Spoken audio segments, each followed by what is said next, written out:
রবিবার 19শে জুলাই মাঝরাতে সে বিকট আওয়াজ আর ধোঁয়া আচমকা যেন যুদ্ধক্ষেত্রের চেহারা নিল গোটা চত্বর। ঘড়ির কাঁটায় তখন গভীর রাত। সাধারণ মানুষ যখন নিশ্চিন্তে ঘুমোচ্ছিলেন, ঠিক তখনই পরপর কয়েকটা বিস্ফোরণের শব্দে কেঁপে উঠল চারপাশ। চোখের পলকে ধোঁয়ায় ঢেকে গেল চারদিক, আর সেই ধোঁয়ার সুযোগ নিয়ে চম্পট দিল কয়েকজন দুষ্কৃতী। কোনো সিনেমার দৃশ্য নয়, এক হাই প্রোফাইল নেতার বাড়ির সামনেই ঘটে গেল এই হাড়হিম করা ঘটনা।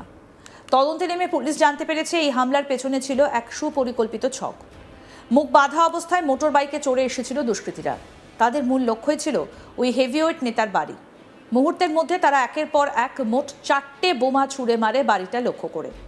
তার মধ্যে 3টে বোমা সশব্দে ফেটে যায়, যার তীব্রতা এতটাই বেশি ছিল যে আশেপাশের বাড়ির জানলার কাঁচ পর্যন্ত কেঁপে ওঠে। তবে সৌভাগ্যবশত একটা বোমা ফাটেনি। পরে পুলিশ এসে সেই না ফাটা তাজা বোমটা উদ্ধার করে। এই ঘটনার পর থেকেই প্রাক্তন বিধায়কের পরিবারের সদস্যদের মধ্যে চরম আতঙ্ক তৈরি হয়েছে। উত্তর 24 পরগনার পানিহাটি বিধানসভার প্রাক্তন বিধায়ক নির্মল ঘোষের বাড়ি লক্ষ্য করেই রবিবার গভীর রাতেই পরপর বোমাবাজির ঘটনা ঘটেছে। খবর পাওয়া মাত্রই ঘটনাস্থলে পৌঁছয় খড়দা থানার বিশাল পুলিশ বাহিনী। প্রাথমিক ধাক্কা সামলে পুলিশ ইতিমধ্যেই এলাকার সমস্ত সিসিটিভি ফুটেজ খতিয়ে দেখতে শুরু করেছে। দুষ্কৃতীদের খোঁজে জোরদার তল্লাশি চালানো হচ্ছে চারদিকে। ঘটনার সময় বাড়ির ভেতরেই ছিলেন প্রাক্তন বিধায়কের পরিবারের সদস্যরা। আচমকাই হামলায় তারা কতটা স্তম্ভিত তা স্পষ্ট ধরা পড়েছে তাদের কথাতেই।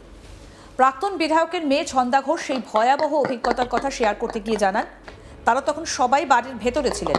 হুট করে পরপর 3টে বোমা মারা হলো। বিকট শব্দ শুনে তারা যখন ভয় পেয়ে বাইরে বেরিয়ে এলেন, তখন দেখেন গোটা এলাকা ঘন ধোঁয়ায় ভরে গিয়েছে, কিছুই দেখা যাচ্ছিল না।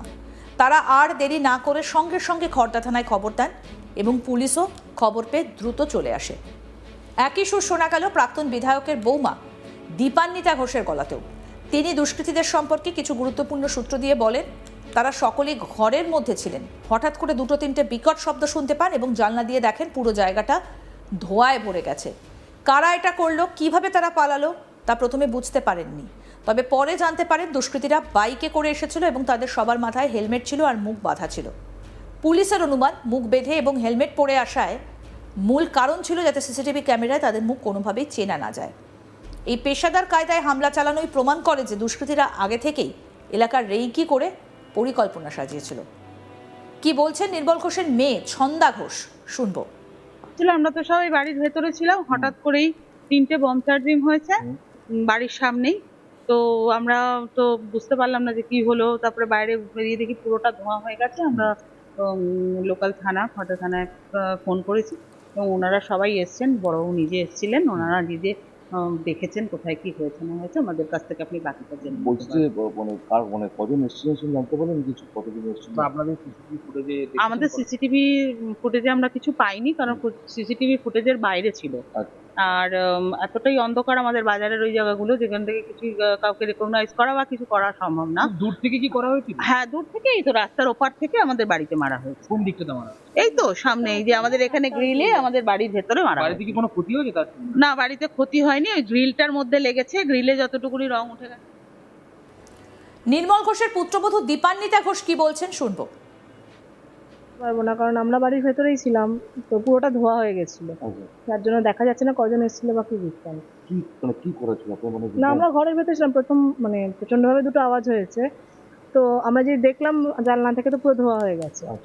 তারপরে তো আমাদের এখানে যাওয়ার জায়গা প্রচুর, এবারে কোথা থেকে বেরিয়ে গেছে তো বুঝতে পারছি না। এই ধরনের হাই প্রোফাইল রাজনৈতিক ব্যক্তিত্বের বাড়িতে হামলার ঘটনা ঘটলে যা হয়, এক্ষেত্রেও তার ব্যতিক্রম হয়নি। ঘটনার পরই শুরু হয়ে গেছে তীব্র রাজনৈতিক কাদা ছোড়াছুড়ি এবং এই ঘটনাকে কেন্দ্র করে এলাকাতেও যথেষ্ট পরিমাণে চাঞ্চল্যের সৃষ্টি হয়েছে। কি বলছেন বিজেপি নেতা চণ্ডীচরণ রায়, শুনবো। দেখুন, এটা আমার তো মনে হয় উনি যে কোর্টের কাছ থেকে নিজের রক্ষা কবচ নিতে গেছিলেন, এই রক্ষা কবচকে যাতে পেয়ে যান তাই উনি নিজেই এই ঘটনাটা ঘটিয়েছেন। আমাদের প্রতিনিধি দীপক দেবনাথ কি প্রতিবেদন তুলে ধরেছেন, দেখবো এবার। দেখো, পানিহাটির প্রাক্তন বিধায়ক নির্মল ঘোষের বাড়ি লক্ষ্য করে বোমাবাজির অভিযোগ এবং সেই ঘটনাকে কেন্দ্র করে এলাকায় রীতিমতো চাঞ্চল্য ছড়িয়েছে এবং বাড়ির যারা সদস্য তারাও যথেষ্ট ভীত এবং সন্ত্রস্ত। আমরা দেখলাম যে গতকাল রাতের দিকে এই ঘটনা ঘটেছে এবং তার যে পানিহাটির বাড়ি, অর্থাৎ পানিহাটি সোদপুর যে রেল স্টেশন আছে সেই রেল স্টেশনের সংলগ্ন এলাকায় তার বাড়ি এবং তার বাড়ি লক্ষ্য করে কিন্তু দুষ্কৃতীরা সেই বোমা ছোড়ে যদিও কটি বোমা ছুঁড়েছে সেটি নিয়ে এখনো পরিষ্কার নয়, কিন্তু বাড়ির যে সদস্যরা যেটা বলছেন যে কেউ বলছেন যে 2টি বোমা ছোড়া হয়েছে এবং কেউ বলছেন যে 3টি বোমার শব্দ তারা শুনেছেন। কিন্তু বোমা যে ছোড়া হয়েছে তা এক প্রকার নিশ্চিত, কারণ বোমার যে আঘাত, সেই আঘাতে কিন্তু বাড়ির যে কোলাপসেবল গেট, সেই গেটে কিন্তু একটি মার্ক হয়ে রয়েছে, একটা দাগ হয়ে রয়েছে বোমার ছোড়া। এবং এই ঘটনায় রীতিমতো চাঞ্চল্য ছড়িয়ে পড়েছে এবং বাড়ির সদস্যরা যারা বলছেন, যারা আছেন তারা বলছেন যে তারা ঘরের ভিতরে ছিলেন, শব্দ শুনে, বোমার শব্দ শুনে, বিকট আওয়াজ শুনে কিন্তু তারা বেরিয়ে আসেন, কিন্তু বেরিয়ে এসে কাউকে দেখতে পাননি, কারণ ওই সময় ওই এলাকায় পুরো ধোঁয়ায় ছেয়ে যায় ঘটনাটি। এবং স্বাভাবিকভাবেই তারা কাউকে আইডেন্টিফাই করতে পারেননি।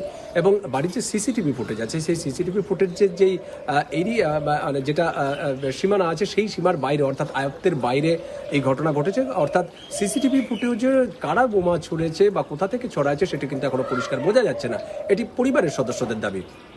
কিন্তু এই ঘটনাকে কেন্দ্র করে যথেষ্ট চাঞ্চল্য ছড়িয়ে পড়ে।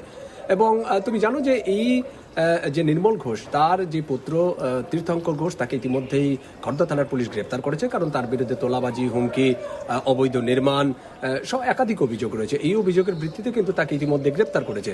এবং নির্মল ঘোষ, যিনি প্রাক্তন বিধায়ক, তৃণমূলের বিধায়ক, তার বিরুদ্ধেও কিন্তু একাধিক অভিযোগ রয়েছে। এবং যদিও পুলিশে অভিযোগ জমাও পড়েছে এবং তিনি এখনো পর্যন্ত গ্রেপ্তার হচ্ছেন না কেন, এই প্রশ্ন তুলেছেন পানিহাটির যে বর্তমান বিধায়ক, আরজি করে সেই নিহত তরুণী চিকিৎসকের মা রত্না দেবনাথ। এবং অনেকেই এই প্রশ্ন তুলেছেন। তো স্বাভাবিকভাবে পুলিশের উপর একটা চাপ আছে, যদিও পুলিশের কোনো বক্তব্য এখনো পাওয়া যায়নি। এবং একটা সময় শোনা গিয়েছিল যে তিনি নাকি গা ঢাকা দিয়েছেন, অর্থাৎ নির্মল ঘোষ গা ঢাকা দিয়েছেন। এবং তারপরেই শোনা গিয়েছিল যে এই নির্মল ঘোষ যে বিদ্রোহী শিবির, অর্থাৎ ঋতুব্রত বন্দ্যোপাধ্যায়, সেই শিবিরে তিনি নাম লেখাচ্ছেন, এরকম একটা জল্পনা ছড়িয়েছে। কারণ তিনি সেই ঋতুব্রত বন্দ্যোপাধ্যায়ের সাথে দেখা করেছেন এবং বিদ্রোহী শিবিরের যারা নেতা নেত্রী আছেন, বিধায়ক আছেন, তাদের সাথে দেখা করেছেন। যদিও ঋতুব্রতর আবার সেই সময় পাল্টা বক্তব্য ছিল যে না, এই নির্মল ঘোষ না, তিনি ডেকেছেন মেদিনীপুরের যে নির্মল ঘোষ, অর্থাৎ তৃণমূল নেতা, তাকে ডেকেছিলেন। তো স্বাভাবিকভাবে এটা নিয়ে একটা তর্ক বিতর্ক রয়েছে, একটা জল্পনাও রয়েছে। তবে কি নির্মল ঘোষ বিদ্রোহী শিবিরের নাম লেখাচ্ছেন? কারণ বিদ্রোহী এই নির্মল ঘোষের বিরুদ্ধেও কিন্তু এই পানিহাটের যে তরুণী নিহত চিকিৎসক, সেই চিকিৎসকের দেহ তাড়াতাড়ি পুড়িয়ে, তাড়াতাড়ি তথ্য প্রমাণ লোপাট করা, এরকম একটা অভিযোগ উঠেছে। এবং সেই অভিযোগের প্রেক্ষিতেই তিনি গ্রেপ্তারি এড়াতে বা তার বিরুদ্ধে যে অভিযোগ আছে সেই অভিযোগ থেকে নিষ্কৃতি পেতে তবে কি তিনি বিদ্রোহী শিবিরের নাম লিখেছেন, এরকমও জল্পনা উঠেছিল। এইরকম একটি আবহে হঠাৎ করেই আমরা দেখলাম যে গতকাল রাতে এই নির্মল ঘোষ, অর্থাৎ পানিহাটির যে প্রাক্তন বিধায়ক, তার বাড়িতে বোমাবাজি হলো।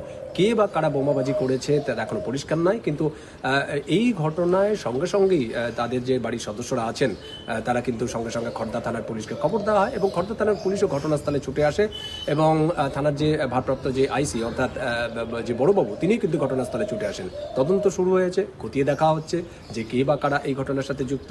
এবং তাদের বাড়ির যে সিসিটিভি ফুটেজে, সেটিতে ওরা মানে পরিবারের সদস্যরা বলছেন যে সেই সিসিটিভি ফুটেজে ধরা পড়েনি, এলাকার অন্য কোনো সিসিটিভি আছে কিনা, সেই ঘটনা সেই সিসিটিভিতে ধরা পড়েছে কিনা, সমস্তটা খতিয়ে দেখা হচ্ছে। যদিও পুলিশের তরফ থেকে এখনো পর্যন্ত এই বিষয়টি জানানো হয়নি তদন্তের স্বার্থে। কিন্তু এই ঘটনায় একটি চাঞ্চল্য ছড়িয়েছে। এবং বিজেপির যে উত্তর শহরতলি জেলার যে সভাপতি চণ্ডীচরণ রায়, তিনি একটি কটাক্ষ করেছেন। তিনি বলেছেন যে এই নির্মল ঘোষ আদালতে গিয়েছেন রক্ষা কবচ নিতে, তো তার আগে তার বাড়িতে এরকম বোমাবাজি তিনি নিজেই করিয়েছেন, যাতে এই রক্ষা কবচটা আর পেতে আরো জোরালো হয়। তো সব মিলিয়ে বিরোধীদের কটাক্ষ এবং তার বাড়ির সদস্যদের যে অভিযোগ বা ভীত সন্ত্রস্ত একটা হয়ে থাকা, সব মিলিয়ে কিন্তু একটা চাঞ্চল্যকর ঘটনা সৃষ্টি হয়েছে গতকাল রাত থেকেই। এবং তারই মধ্যে পরিবারের সদস্যরাও কিন্তু যথেষ্ট ভীত সন্ত্রস্ত এবং তারাও চাইছেন এই ঘটনায় যে বা যারা দোষী তারা যাতে ধরা পড়ে এবং তাদের আইন অনুযায়ী যাতে শাস্তি হয়। আরও আপডেট পেতে দেখতে থাকুন আজ তাক বাংলা, সাবস্ক্রাইব করুন।